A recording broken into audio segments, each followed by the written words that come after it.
Today we're going to look at the issue of flexibility in strategy.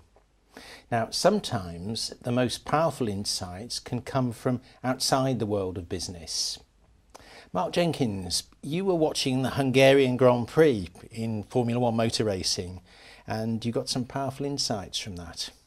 Well, I think the thing that really crystallised it for me, having watched a very exciting race, was in the interview with the drivers afterwards, and Mark Webber, who'd ended up winning the race, said, well, we went off strategy, and that sort of crystallised a number of thoughts in my mind that are often playing around when people talk about strategy. Webber had been in a relatively disappointing third place, and the plan was, if the safety car came out, he would pit along with everyone else, because that's the best time to go into the pits and then resume the race. The problem was the competition were going to do exactly the same thing. So they threw out the plan and they said, no, we'll do it differently. We won't pit you. We'll keep you out in the lead. And if you can build up a big enough advantage, then we may end up winning the race, which is exactly what happened.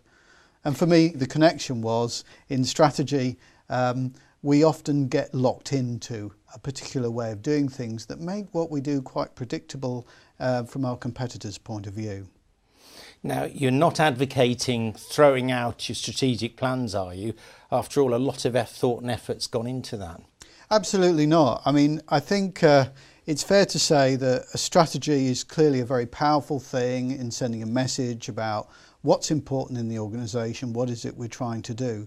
But it can also put certain rigidities. So my message is really keep challenging the strategy. You know, ask questions like, well, what are the competition expecting us to do? And if we did something different, could we actually get some real benefit from that?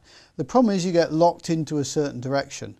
It's good to challenge and say, well, what if we did something quite different? And that's really the message of the piece.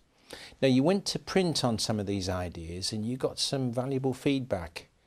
Yes, I think the piece I did on the blog, I got some interesting comments. They were almost split into two different groups. Some who said, well, your strategy has got to build in every possibility, every scenario in there, so it's not going off strategy.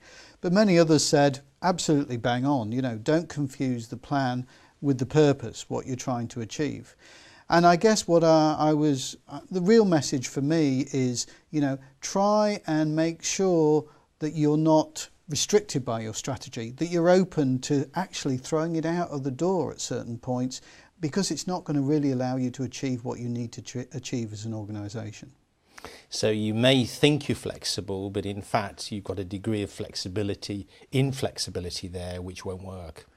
Absolutely, yes. The idea that you should have a scenario for every possibility creates a lot of inflexibility. Sometimes things will happen that you could not have a potential contingency for. You've just got to adapt, think on your feet and make the best decision for the organisation. Powerful point. Thank you very much, Mark. You're welcome.